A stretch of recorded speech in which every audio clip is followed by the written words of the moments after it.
Donc, voici une confrontation entre l'humain tel que nous sommes et la sainteté de Dieu.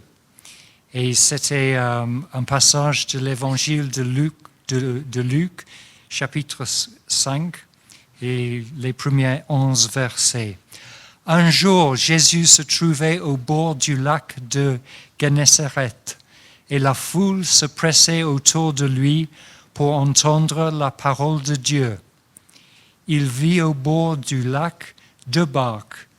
Les pêcheurs en étaient descendus pour laver leurs filets.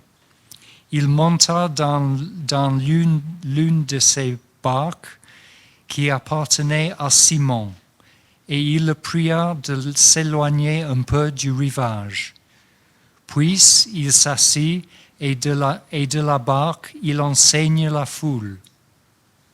Quand il eut fini de parler, il dit à Simon, « Avance là où l'eau est profonde et jetez vos filets pour pêcher. » Simon lui répondit, « Maître, nous avons travaillé toute la nuit sans rien prendre, mais sur ta parole, je jetterai les filets. » Ils les jetèrent et prirent une grande quantité de poissons, et leurs filets se déchiraient. Ils firent signe à leurs compagnons qui étaient dans l'autre barque de venir les aider. Ils vinrent et remplirent les 2 barques au point qu'elles s'enfonçaient. Quand il vit cela, Simon-Pierre tomba aux genoux de Jésus et dit, « Seigneur, éloigne-toi de moi, parce que je ne suis un homme pécheur. » En effet, lui et tous ceux qui étaient avec lui étaient remplis de frayeur à cause de la pêche qu'ils avaient faite. Il en allait de même pour Jacques et Jean, les fils de Zébédée, les associés de Simon. Jésus dit à Simon, « N'ayez pas peur, désormais tu seras pêcheur d'hommes. » Alors ils ramenèrent les barques à terre, laissèrent tout et le suivrent. Amen. J'étais en route chez Liane hier soir et j'étais confronté avec un énorme problème parce que sa route pour y arriver chez lui était telle que j'avais le soleil qui est en train de descendre dans le ciel en plein visage. Et normalement, ça ne devait pas être un problème, mais j'étais confronté avec la réalité que ma pare-brise n'était pas bien nettoyée. Il est actuellement très sale. Et pendant les jours de brouillard, j'avais assez de lumière par la pare-brise à voir et sans être conscient que ma pare-brise était sale. Mais à ce moment-là, avec le soleil en train de briller si fortement, j'étais aveuglé par la force du soleil dans un premier temps, et dans un deuxième temps, avec toute la saleté et la lumière qui allume la saleté, j'étais confronté avec ma négligence de ma pare-brise. Et j'étais planqué dans la situation et avec une difficulté de continuer parce que je n'ai vu pas la route devant moi. J'ai vu presque rien, sauf la splendeur de ce soleil dans le ciel. Donc ce matin, je voudrais partager avec vous un voyage de ces derniers jours où le Seigneur m'a parlé et m'a interrogé sur le thème de la sainteté. Donc, je fais les choses par les étapes que nous arrivons d'être dans les profondeurs de l'amour de Dieu et sa sainteté avec les pas comme sur un escalier. Et je commence avec une deuxième histoire d'être sur la route vers Yann, parce que Yann et moi, on monté un projet en temps d'ancienne de prendre contact avec vous, d'être à l'écoute de vous, et dans les prochains jours, tu recevras un coup de fil du téléphone pour que nous puissions venir te voir ou que tu puisses venir vers nous pour passer du temps avec nous, de discuter notre situation actuelle, nos espérances pour notre Église maintenant et dans le futur aussi. Donc, j'étais en route il y en a quelques jours, plus tôt dans la semaine, encore sur la route vers Yann. Et quand je suis arrivé, j'ai ouvert le coffre de ma voiture et là-dedans, zut, il y était le sac de Yann qu'il a laissé dans ma voiture. Et donc, un certain nombre de vous êtes familiers avec mon usage des sacs pour les prédications. Donc c'était un peu rigolo, mais j'ai récupéré ce sac pour donner à Yann et j'ai marché sur le petit chemin en bois vers la porte principale et j'ai frappé à la porte avec son sac dans mes mains. Et Yann, il est arrivé avec sa gentillesse, son sourire, son énergie. Il ouvre la porte et il disait « Ah, bonsoir Laurie, tu as ton sac magie avec toi ?» Et je disais « Non, actuellement Yann, ce n'est pas mon sac à moi, c'est ton sac que je reprends. » Et il a ce sac ici avec lui ce matin. J'ai un sac magie aussi. Ouais. Voilà. Mais au contraste des sacs que je porte devant vous habituellement, il n'y était pas un objet mystérieux, il était simplement le sac lui-même qui avait un deuxième sac en lui. Donc il avait son sac de nouveau, Yann, et il avait un contenu là-dedans. Mais je ne voudrais pas vous décevoir ce matin, j'ai porté mon sac, donc je le prends un instant.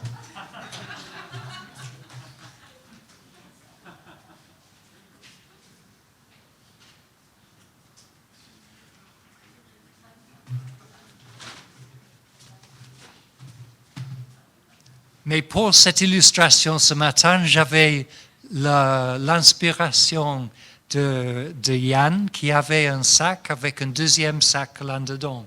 Donc voici mon sac. Qu'est-ce qu'il est là-dedans? Il est un autre sac.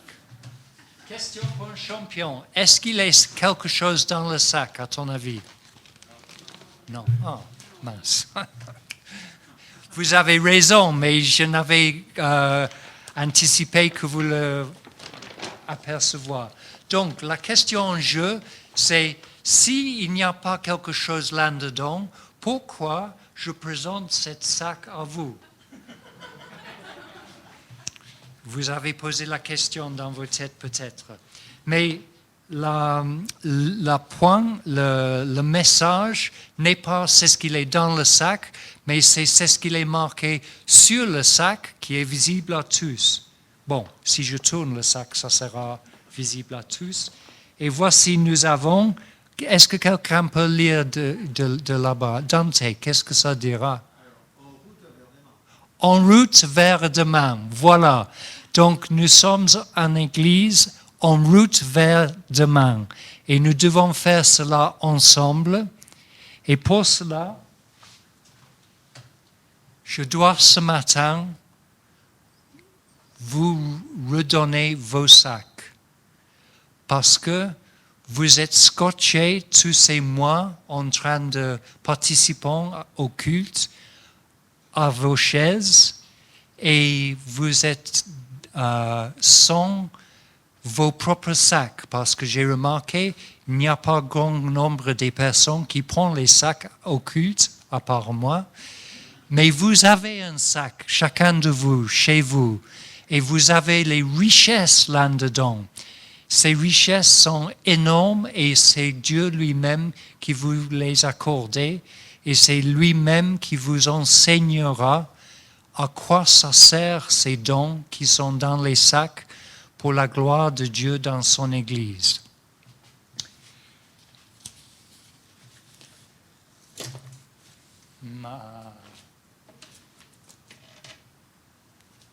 L'ennemi est vraiment fâché avec moi ce matin, avec le micro et maintenant le micro de Michael qui tombe et tout cela. Bon.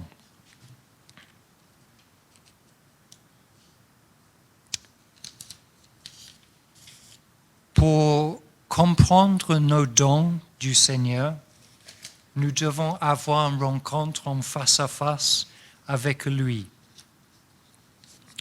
Et pour cela, nous devons comprendre que lui est au centre de tout. Et nous devons expérimenter sa présence, sa puissance, son action, son énergie en train d'œuvrer sur nous. Mais pour cela, nous devons lui comprendre plus profondément. Donc je lis un passage de Corinthiens chapitre 3 et en commençant à verset 10. Saint Paul, il écrit aux Corinthiens et il disait à eux dans sa lettre à eux, conformément à la grâce que Dieu m'a donnée, j'ai posé le fondement comme un sage architecte et un autre construit dessous. Cependant, que chacun fasse attention à la manière dont il construit dessus, car personne ne peut poser un autre fondement que celui qui a été posé, à savoir Jésus-Christ. À savoir Jésus-Christ. Donc voici Jésus qui est la fondation. C'est pas d'autre que lui. Ni Brad qui était notre ancien pasteur, ni Jean-Jacques qui est notre pasteur au présent, ni le pasteur du futur, mais c'est Jésus qui est notre fondation et c'est en lui que nous sommes fondés et en lui que nous sommes enracinés. Et l'importance, ce n'est pas la personne qui parle devant, mais c'est Dieu qui donne la croissance de qui nous sommes en lui. Et pour expérimenter ça dans sa richesse, nous devons comprendre dans un premier temps à quel point il est important de comprendre que le Seigneur est saint. Parfois, il peut nous chatouiller et nous faire rigoler parce qu'il a une intimité avec chacun de nous et un amour comme un père qui réagit au-dessus de ses enfants. Mais au même temps qu'il est notre père, aussi notre frère, comme Jésus disait, quand je suis ressuscité, je serai le premier parmi beaucoup des frères, et aussi notre ami, parce qu'il disait, je te ne nomme pas serviteur, mais maintenant les amis, parce que le maître ne fait pas connu ses plans à ses serviteurs, mais je te nomme ami parce que j'ai partagé avec vous tous c'est ce que le Père a rendu connu à moi. Et donc, nous devons comprendre qu'il est cette intimité, cette proximité, cette complicité entre le Seigneur Jésus et nous. Et c'est pour ça que nous pouvons lui approcher et partager nos cœurs. Mais il est aussi saint. Et nous devons prendre au sérieux cet aspect de qui il est. Sinon, nous risquons à tromper en beaucoup de manières avec lui. Parce que nous devons lui prendre au sérieux aussi et embrasser cette réalité qui nous dépasse de sa sainteté. C'est pour cela que j'ai choisi ce passage ce matin que Yann a lu sur les anges qui étaient en train de voler autour du Seigneur, en train de crier les uns aux autres, « Saint, Saint, Saint est le Seigneur, le Maître de l'univers. » Et ils avaient six ailes, merci, 6 ailes. Avec 2, ils couvrent leurs yeux. avec deux, ils couvrent leurs pieds. Et avec les deux autres ailes, ils volent. Et voici la sainteté de Dieu, que même les anges, en signe de respect de Dieu, ils couvrent leurs yeux. Ils ne regardent pas directement Dieu dans sa sainteté, et ils couvrent aussi leurs pieds, la partie la plus indigne de eux, et ils volent avec les deux autres. Et nous sommes invités à expérimenter la magnificence, la splendeur de notre Dieu avec la même humilité des anges. Parce que si même les anges sont dans une telle position d'humilité, nous aussi, nous devons être comme cela. Et il y en a les bonnes raisons pour cela. Je partagerai avec vous tous un autre passage de Corinthiens que Michael a partagé avec nous. Et ce matin, Michael a lu un texte de Corinthiens 15, et au cœur de ce passage qu'il a lu, il y en a les paroles « Je vous ai transmis avant tout le message que j'avais moi aussi reçu. Christ est mort pour nos péchés, conformément aux Écritures. Il a été enseveli et il est ressuscité du troisième jour, conformément aux Écritures. Ensuite, il est apparu à Cephas, puis aux 12 apôtres. Après cela, il est apparu à plus de 500 frères et sœurs à la fois, dont la plupart sont encore vivants et dont quelques-uns sont morts. Ça, c'est une réalité qui doit nous choquer. Même si nous avons entendu cette réalité à travers les Écritures, à travers les partages en prière avec les frères et les sœurs, mais il était quelque chose de bouleversant dans notre expérience. C'est le grand mystère au cœur des siècles.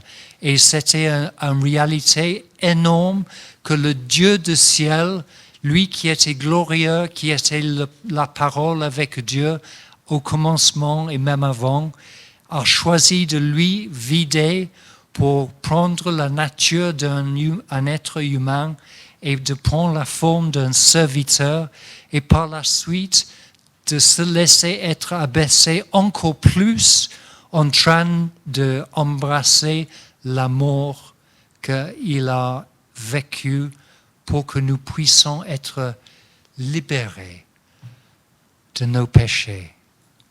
Quel énorme amour, quel événement frappant. Et moi, j'ai une gratitude éternelle vers Yann parce que j'ai assez souvent l'opportunité à prier avec Yann, lui avec moi.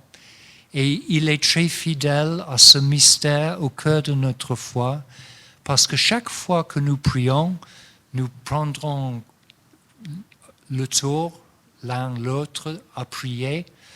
Mais je suis certain à chaque fois que nous prenons le temps de prier ensemble, qu'à un moment donné, Yann ajoutera la prière de remerciement vers le Seigneur pour sa mort, pour nos péchés. Et il insiste sur cela. Comme Yann, il insiste, il a plein d'énergie.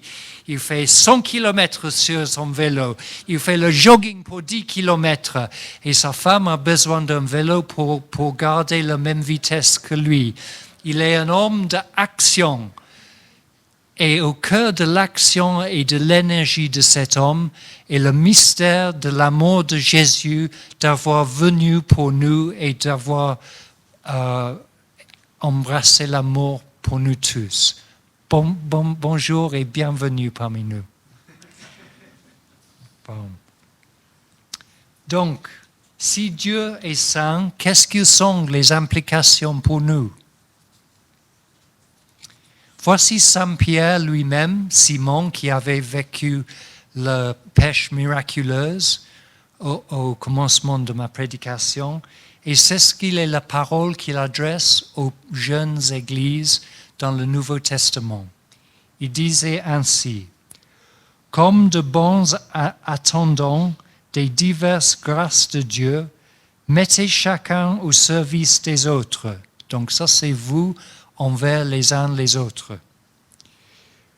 Mettez chacun au service des autres le don que vous avez reçu. Si quelqu'un parle, qu'il annonce les paroles révélées de Dieu. Si quelqu'un accomplit un service, qu'il le fasse avec la force que Dieu communique. Voici pour Yann. Toute cette énergie, ça vient de Dieu. C'est pour ça qu'il est si puissant.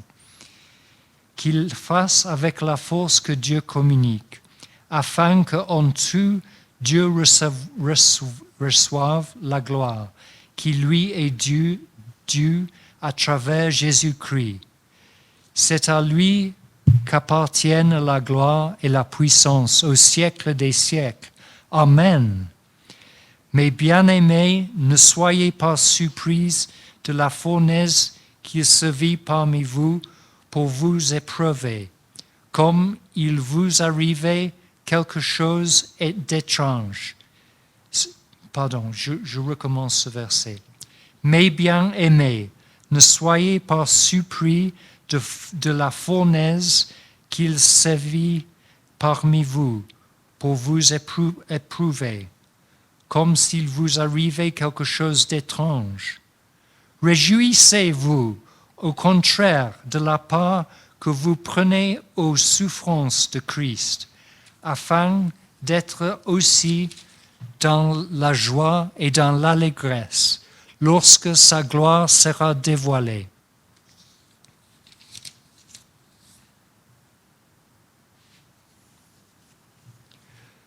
Donc, voici pour quelques-uns parmi nous que, à certains moments dans ces derniers 2 ans, nous avons vécu certaines souffrances, certaines difficultés, pour certains-uns, les blessures. Et le Seigneur veut répondre à nos cœurs. Et autant que ma propre don et la prophétie, j'étais pas trop étonné qu'il a trouvé un moyen inattendu ce matin à partager son cœur avec vous. Parce que nous sommes invités d'être saints comme lui est saint. C'est ça que Pierre nous invite à vivre. Et ce matin, Dieu voudra que tu comprends qu'ils savent que tu as souffert, chacun, chacune, dans les diverses manières, et que vous êtes éprouvés pour être en collaboration avec le Seigneur qui a souffert pour nous. Et la manière avec laquelle il m'a demandé à partager avec chacun de vous était de nouveau pour moi, parce que j'avais jamais fait ça avant. Ce n'était pas dans mon sac magique. Et je le tenterai à faire de mon meilleur, parce que je ne suis pas doué en tant que chanteur, mais j'ai quelque chose à chanter à vous qui n'est pas des écritures ni des cantiques de louange de l'Église. C'est un chant de Simon et Garfunkel. Et je partage avec vous tous 2 versets d'un chant qu'ils ont chanté, parce que je crois que le Seigneur touchera vos cœurs avec ces versets. Le premier, je partage avec vous en tant qu'un reflet de ce que j'ai vécu personnellement dans mes difficultés, mon propre cheminement qui comprenne une dépression à un certain moment.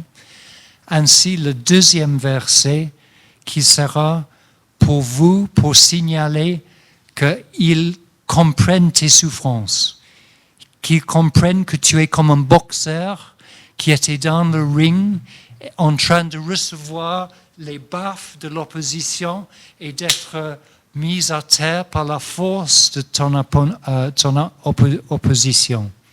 Donc, je ferai mon mieux. 2 versets, pardonnez-moi, ils sont en anglais, mais j'ai confiance que le Saint-Esprit peut compléter le pont entre mon cœur et le tien et plus important, qui peut rejoindre le pont entre lui, Dieu, et vous, ses bien-aimés.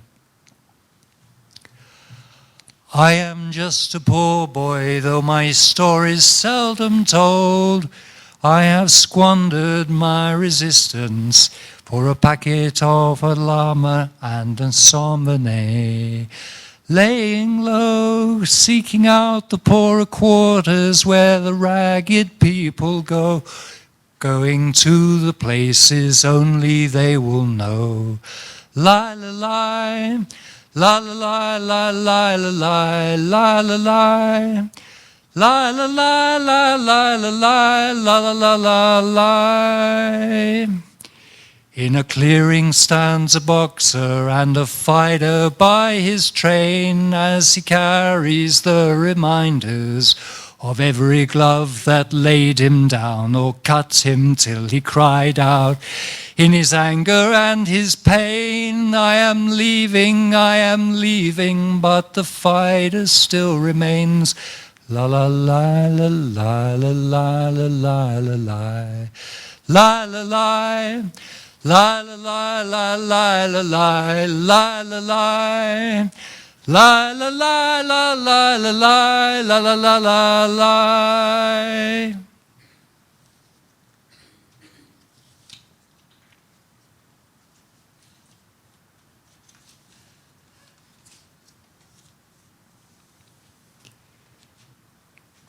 Vous êtes précieux à Dieu.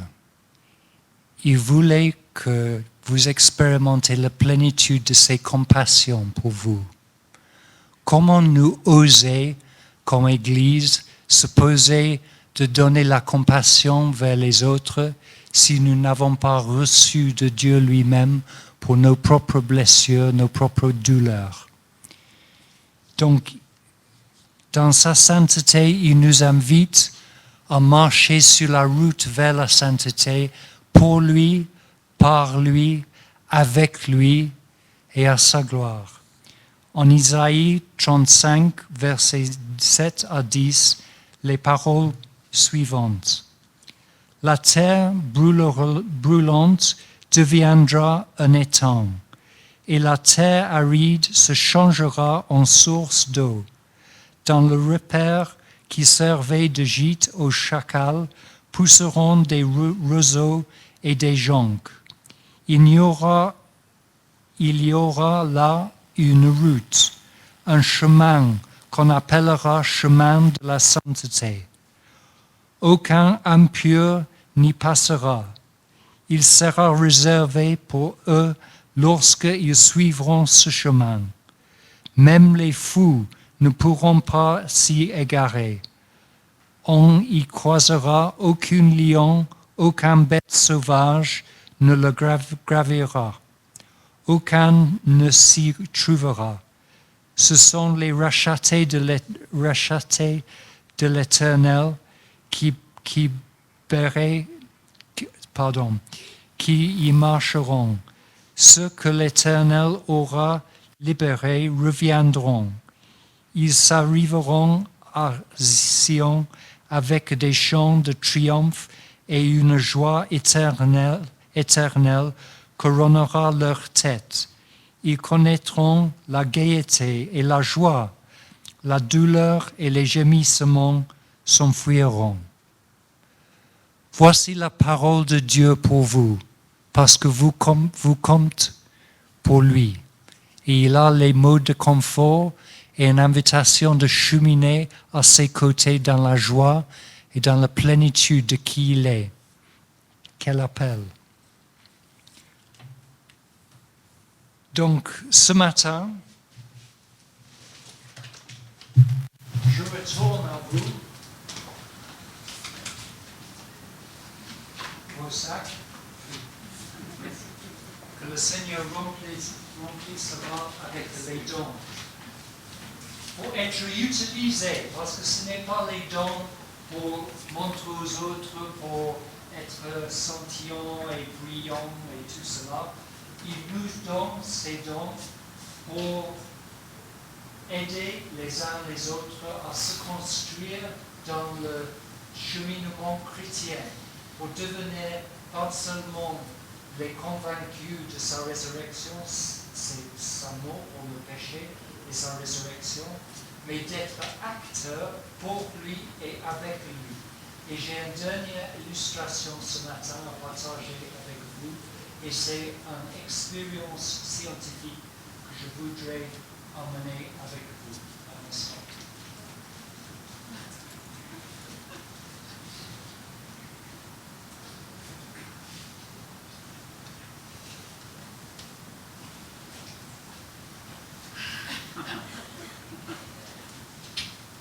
Mettez pas dans le sac, hein? Voici une illustration. Certains hommes peuvent risquer à m'accuser d'utiliser une illustration qui n'est pas biblique. Donc j'ai choisi pour l'action de l'esprit dans nos vies les couleurs des flammes de l'esprit, l'orange et la jaune, et l'eau de l'esprit qui jaillissent en nous, la verte. Et avec ces ballons, je fais 2 essais d'une expérience scientifique avec vous. Je dois vous poser une question d'abord. Est-ce que quelqu'un a un téléphone qui peut chronométrer le passage des secondes? Est-ce que quelqu'un a une facilité sur le iPhone? Oui? Merci. Thierry, si tu peux s'installer juste à côté du micro de bas. Merci. Donc, 2 étages de cette expérience scientifique, spirituelle, et les règles sont, vous ne pouvez pas se lever de vos chaises. Pour ma part, je lancerai ces ballons vers vous, et c'est à vous de tenter à garder les ballons en l'air le plus longtemps possible.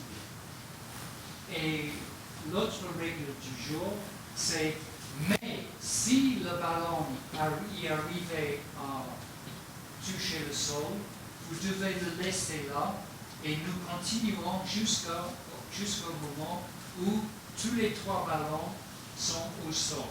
Et Thierry, il chronomètre combien de temps vous y arrivez à garder les ballons en l'air jusqu'au moment qu'ils sont par terre. Mais sachant que vous êtes scotché à vos sièges, vous ne pouvez pas se lever. Vous pouvez lever les mains comme vous faites pour le louange et taper les ballons, mais vous ne pouvez pas se lever de vos chaises. Est-ce que vous êtes prêts? D'accord. Bon. Thierry, dis-moi quand tu veux que je fais go et je lance les ballons. Et vous devez vous aider les uns les autres. Hein? Ce n'est pas en concurrence. Qui peut garder en l'air le ballon? C'est une question de passer le relais, le bâton, le flambeau, les uns aux autres pour faire un travail d'équipe. Voilà. On est prêt. 2, 1, go!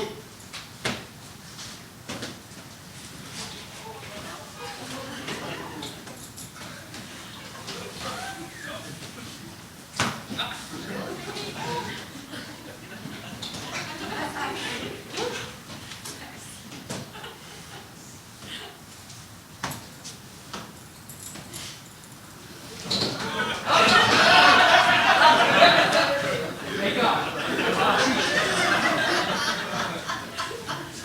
alors, ok.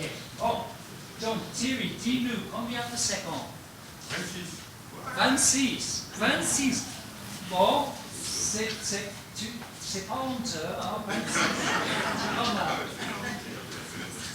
Ok, ça c'était le premier étage de cette expérience.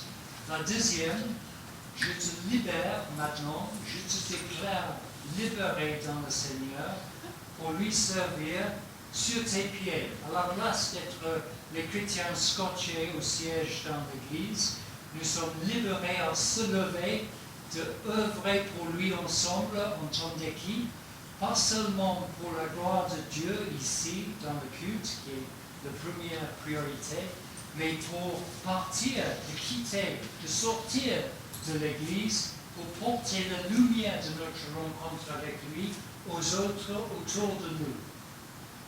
Donc cette fois-ci, je lancerai de nouveau les ballons, mais cette fois-ci, tu peux soulever, si tu as besoin, pour avertir, non, pour empêcher, merci, voilà. Je suis un pécheur, tu as raison. Pour empêcher le ballon, merci de nous joindre, Béa, s'il vous plaît. La chambre est sortie. Donc, je lancerai les ballons en quelques secondes et faites votre mieux de garder le plus longtemps possible. J'ai une horloge devant moi, donc nous ne dépassons pas l'heure. Mais nous faisons, c'est ce que nous pouvions faire ensemble. Est-ce que vous êtes prêts? Oui. D'accord. 3, 2, 1, c'est parti.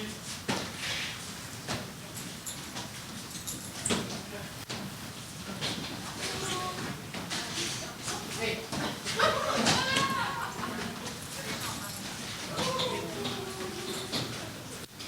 Tu peux lever. Tu peux lever.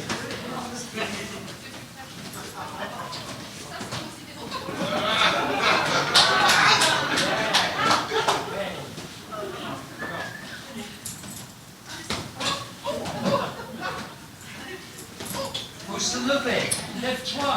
C'est beaucoup plus facile. Lève-toi. Allez, oui. Allez, les frères et les sœurs, se lever. Voilà, commencez au sol.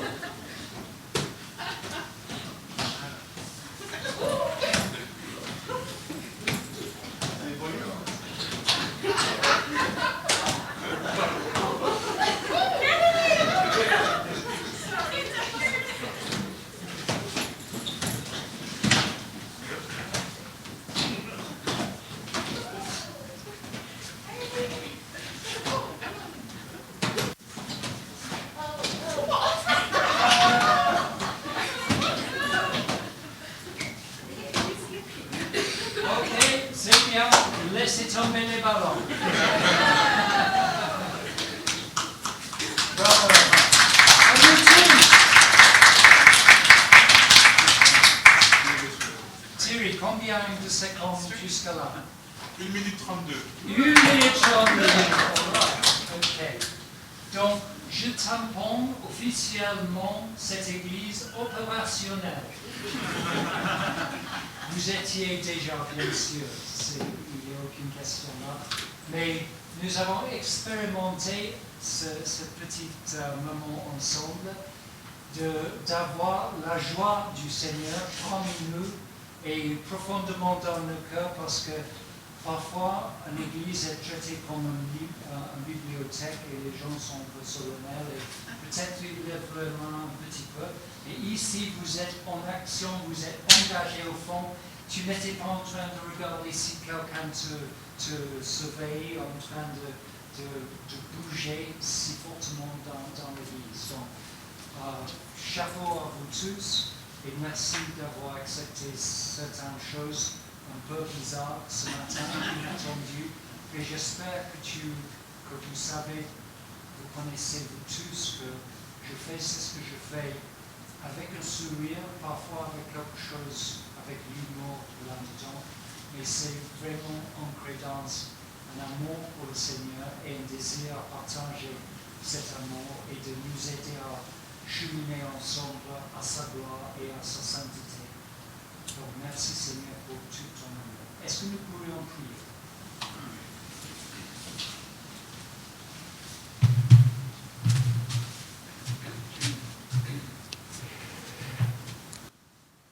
Seigneur, je te remercie que, comme Pierre, apôtre, était en train de raffermir la jeune Église, il était en prison à un moment donné. Et Seigneur, tu lui as invité par ton ange à se lever et les choses qui lui empêchent de bouger dans le prison, était enlevé de ses pieds et de ses mains, et la porte du prison est surnaturellement ouverte par toi, Seigneur, que lui, il peut marcher jusqu'à la maison où sont les autres apôtres. Seigneur, je prie ce matin que tu rendes la même libération spirituellement à chaque sœur et chaque frère dans notre Église, que nous puissions être debout pour le Seigneur, que nous pourrons être tournés vers demain, que nous pourrions remplis de la sainteté de Dieu lui-même, et que les autres personnes autour de nous peuvent dire il est quelque chose d'extra avec cette personne, et qu'il sera une joie qui peut être un baume sur les cicatrices dans les vies des personnes autour de nous, et que nos paroles peuvent servir comme un pansement sur les blessures des autres autour de nous. Et pas seulement notre entourage où nous travaillons ou où nous passons notre temps en association ou autre, mais aussi dans notre Église, Seigneur. Nous prions que la capacité d'être serviteurs les uns aux autres pour ta guérison, Seigneur, pour nos esprits, nos cœurs, nos pensées, que nous pourrions servir les uns les autres à ta gloire, Seigneur, que tu seras glorifié par la guérison que tu œuvres, Seigneur, parce que tu es le Seigneur des Seigneurs, le Roi des rois, l'un qui est saint, saint, saint. Amen.